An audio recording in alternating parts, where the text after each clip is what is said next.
राधा रानी ने जैसे ही देखे गिरिराज बाबा प्रकट हो गए तो दूर खड़ी खड़ी किशोरी जी कह रही हैं, कैसी लीला है। एक रूप से तो वहां पे देवता बन के बैठे हैं और एक रूप से पुजारी बन के खड़े हैं नीचे। एक रूप सो गिरिधर पूजे, एक रूप सो गिरधर पूजे, एक रूप पुजवाई, एक पुजवाई,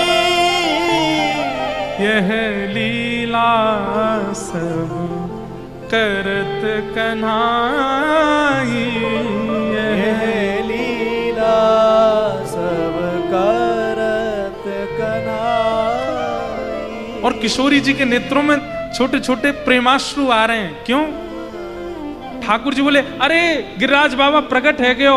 सब ब्रजवासी दंडवत प्रणाम करने लगे। अरे लाला तेने सांची कही, देख सच में गिरिराज बाबा प्रकट है गो।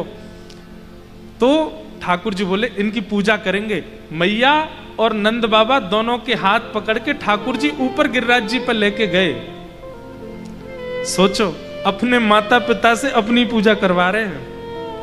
और ठाकुर जी कह रहे हैं, बाबा जी गिरिराज जी तो तुम नीचे लुढ़क मत जाइए, तुम एक तरफ खड़े हो जाओ, तुम लोग मोह स्पर्श कर दो, मैं इनकी पूजा कर दूंगा। ये देख करके तो किशोरी जी और आनंदित हो गई, अपनी पूजा खुद ही कर रहे हैं। रोली लेते हैं ठाकुर जी और श्री गिरिराज गोवर्धन नाथ जी को लगा रहे हैं। पूछ रहे हैं, बाबा तिलक लगाए दूं? ठाकुर जी ही हैं दोनों तरफ। ठाकुर जी कह रहे हैं, हाँ लगाए दो। तिलक लगायो। फिर यशोदा मैया मौन थार बना के लाइए। सो ठाकुर जी कह रहे हैं, नेक मुंह खोल लो, मौन थार खा लो। सो ठाकुर जी ही मुंह खोल रहे हैं, अरे नेक ज्यादा सो खोल लो, तो नेक और खोल रहे हैं। फिर ठाकुर जी खवा रहे हैं और जो बचा हुआ अवशेष है उसको स्वयं पा रहे हैं। ये देख करके तो किशोरी जी इतनी आनंदित हो गई, वाह देखो लीला देखो, खुद को ही खिला रहे हैं और खुद को ही उच्छिष्ट प्रसाद पा रहे हैं। और फिर अपनी ही आरती कर रहे हैं और आरती करने के बाद अपनी ही बलैया ले रहे हैं। ये सब लीला देख करके किशोरी जी भावुक हो गई।